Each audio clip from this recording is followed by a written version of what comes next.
सादर करीत आहे एक आध्यात्मिक चित्रदिंडी शेष महिमा। एक आध्यात्मिक चित्रदिंडी शेष महिमा।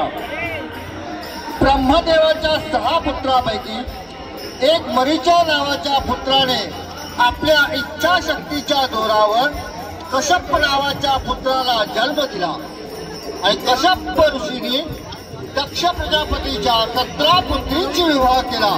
त्या देवी कद्रू व विनिता या दोन्ही पत्नी ऋषींच्या मनोभावे सेवा करीत म्हणून ऋषींना त्या फार प्रिय होत्या। पण देवी कद्रूने आपले पतिदेव कश्यप ऋषीकडून कोणता वर मागून घेतला, त्याचा काय परिणाम झाला, या शेष नाखाचा जन्म कसा होतो, या सृष्टीला वाचवण्यासाठी त्याच्या हातून जे विशाल कार्य घडते त्याचे सादरीकरण करण्याचा हा छोटासा प्रयत्न सीधे ब्राह्मण मित्र मंडळ भटवाडी सहर्ष सादर करीत आहे शेष महिमा, शेष महिमा, शेष महिमा।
पति परमेश्वराय नमो नमः। पति परमेश्वराय नमो नमः। पति परमेश्वराय नमो नमः। ही तुमची भार्या तुमच्या चरणी लीन होते।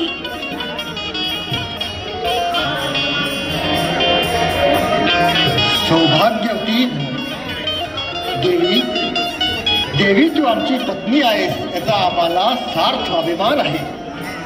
तुझी पतिसेवा तू काया वाचा मनाने समृद्ध केली आहे। आमचे मन तुझ्यावर प्रसन्न आहे।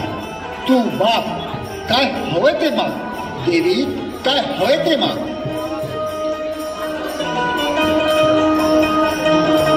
पतिदेव, आपण मला काय पाहिजे ते मागायला सांगताय, पण मी इतकी तृप्त आहे की अधिक तुमच्याकडे काय मागायचे राहिलेच नाही। आपला वरदहस्त, आपला स्नेह माझ्या मस्तकी असताना मला कशाचीही उणीव नाही। देवी, हा तुमचा समंजसपणा झाला। स्त्रीचे दुसरे नाव म्हणजे अतृप्ती आहे। स्त्री केव्हाही तृप्त नसते आणि तुझी तृप्ती करण्यात मला अधिक आनंद आहे। माग देवी, तुला काय हवं ते माग, आम्ही तुमच्यावर फार प्रसन्न आहोत। पतिदेव, आपण मला काय पाहिजे ते मागायला सांगताय म्हणून मागते। देवता, मानव, गंधर्व, दानव या सर्वांपेक्षा अधिक शक्तिशाली, अधिक अक्राळ विक्राळ, अधिक विषधारी, ज्याला बघताच सर्वजण भयभीत होतील असे एक सहस्त्रपुत्र माझ्या पोटी जन्माला यावे हीच माझी इच्छा। तथास्तु, तथास्तु, तथास्तु।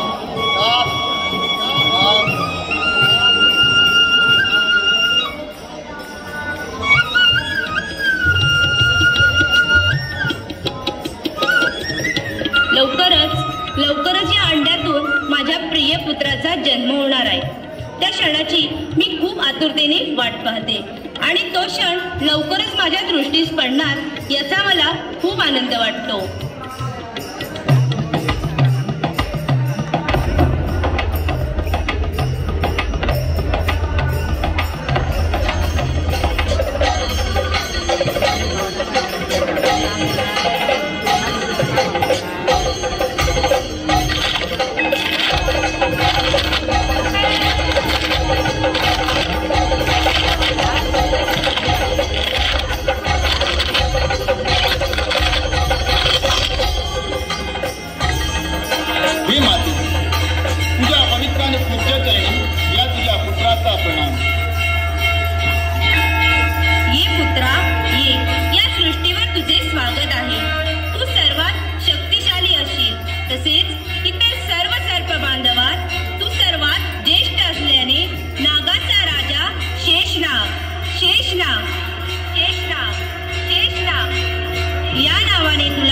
ओळखले जाईल।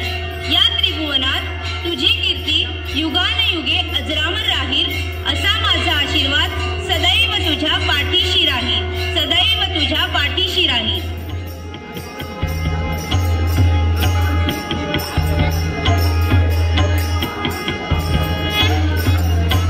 मातेचा आशीर्वाद घेतला। प्रत्यक्षात या एकांत स्थळी माझे येणे झाले। मनातील सदिच्छा पूर्ण करण्यासाठी आज मी ब्रह्मदेवांची भक्ती करणार आहे आणि म्हणूनच या समोर दिसणाऱ्या शिळेवर ध्यानधारणा करणे हे योग्य।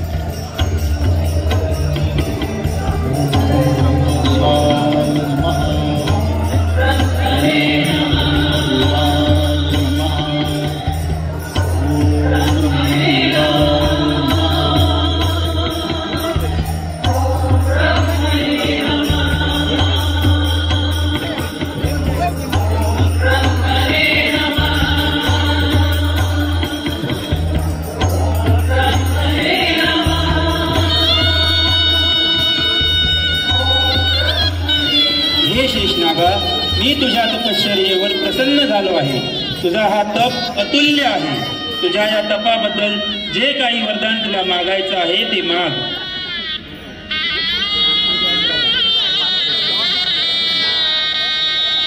देवश्री प्रणाम। माझा प्रणाम स्वीकार करावा। मी माझ्या इतर सर्व बांधवांच्या दुष्ट कर्माला कंटाळून त्यांच्यापासून विभक्त झालो आहे।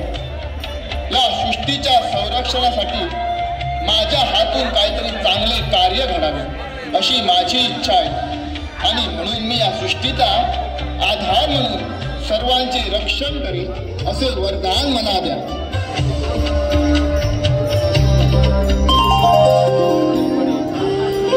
हे शेषनागा, ही पृथ्वी पर्वतरांगा नद्या खोऱ्यांनी नटलेली आहे, त्यामुळे ती पूर्णपणे अस्थिर आहे।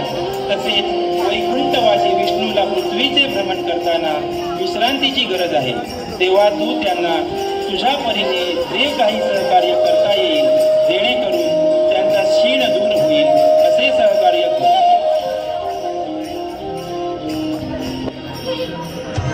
तथास्तु तथास्तु तथास्तु तथास्तु तथास्तु।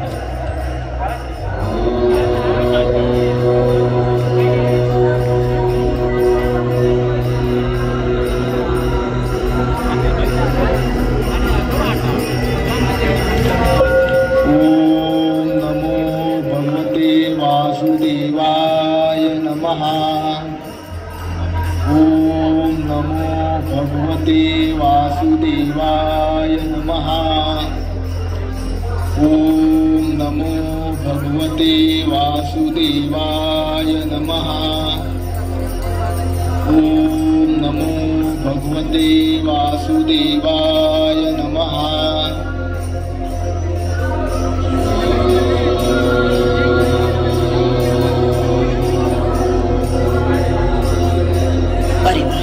काय पाहतोय मी? प्रत्यक्षात माझ्या नेत्रासमोर शेषनाग एकनिष्ठतेनं भक्ती करतोय। हे शेषनाग, हा वैकुंठीचा नारायण तुझ्यावर प्रसन्न आहे। माग, तुझी असेल ती इच्छा या क्षणी पूर्ण केली जाणार। माग, जे काय हवं असेल ते।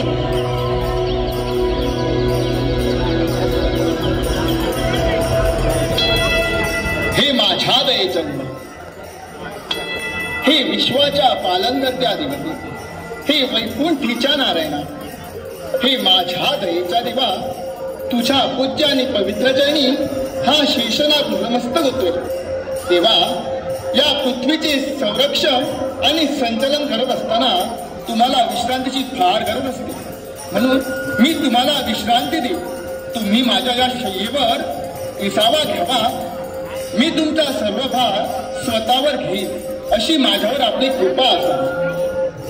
अरे वा, तुझे शब्द ऐकून समाधान वाटले, कारण या क्षणी केवळ प्रत्यक्षात वैकुंठीच्या नारायणाला सहकार्य करण्यासाठी तू तत्पर होणार आहेस। वा वा, अगदी फार छान बोललास। या क्षणी जर का हा वैकुंठीचा नारायण प्रत्यक्षात तुझ्या शय्येवर काही क्षण विश्रांती करेल त्याच वेळी हे विश्व कोणत्या रीतीनं हातावं हे मला प्रत्यक्षात कळेल आणि म्हणूनच वा तुझ्यावर मी प्रसन्न झालो आणि केवळ आज तुझी इच्छा मी पूर्ण करणार हा शब्द हा वैकुंठीचा नारायण तुला देतो। यापुढे या विश्वाचा घाटघाट मला सुरळीत चालवायचं याच्यासाठी या शय्येवर काही क्षण विसावा घेऊन हा वैकुंठीचा नारायण पुढील कार्यभाग अगदी योग्य रीतीने हाताळतो।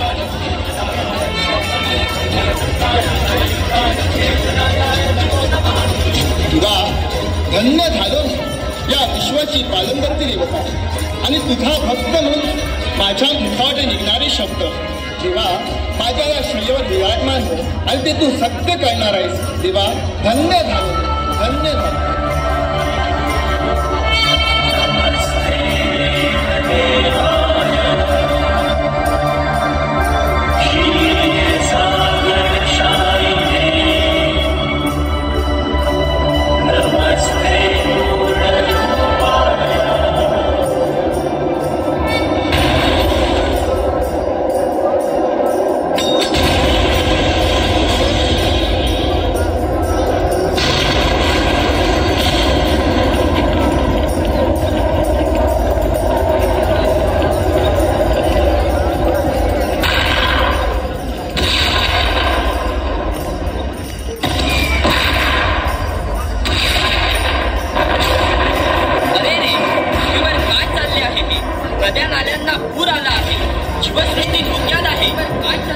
आपण आता यावेळी काय करूया, आपण वैकुंठीच्या नारायणाकडे जाऊया, तेच काहीतरी मार्ग काढूया। काय करूया आपण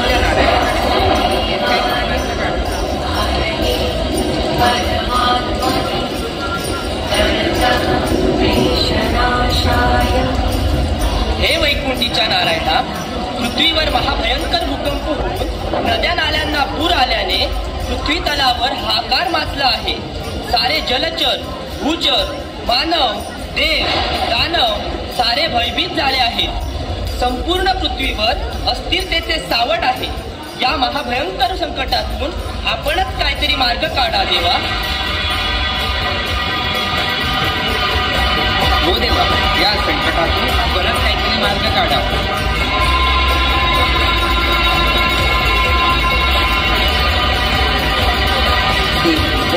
चिंता नसते, आज जर का सर्व देव या क्षणी माझ्या समोर आला असेल आणि जर का संकट दुरापास्त करू पाहत असाल तर या क्षणी पहा, हा शेषनाग पहा।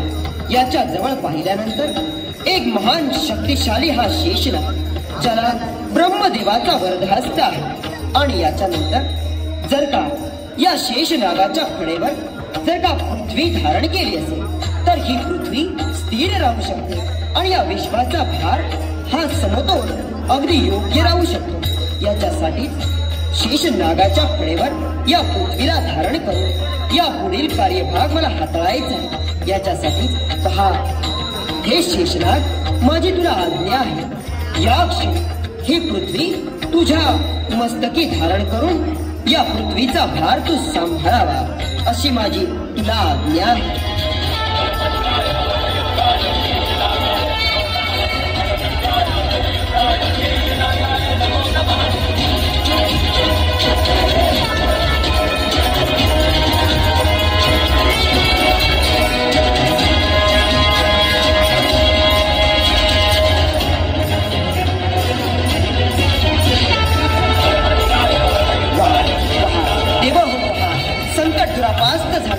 या क्षणी या वैकुंठीच्या नारायणानं नव्हे तर या पालनकर्त्या देवतेनं आज आलेलं संकट दुरापास्त केलं। याच्या पुढं ही पृथ्वी निरंतर सुरक्षित आणि सुरक्षित राहील, सुरक्षित आणि सुरक्षित राहील। एवढंच नव्हे तर या माझ्या सर्व भक्तजनांना या वैकुंठीच्या नारायणाचा शुभ आणि मंगलशात्रीचा आशीर्वाद आहे, शुभ आणि मंगलशात्रीचा आशीर्वाद आहे, शुभ आणि मंगलशात्रीचा आशीर्वाद आहे।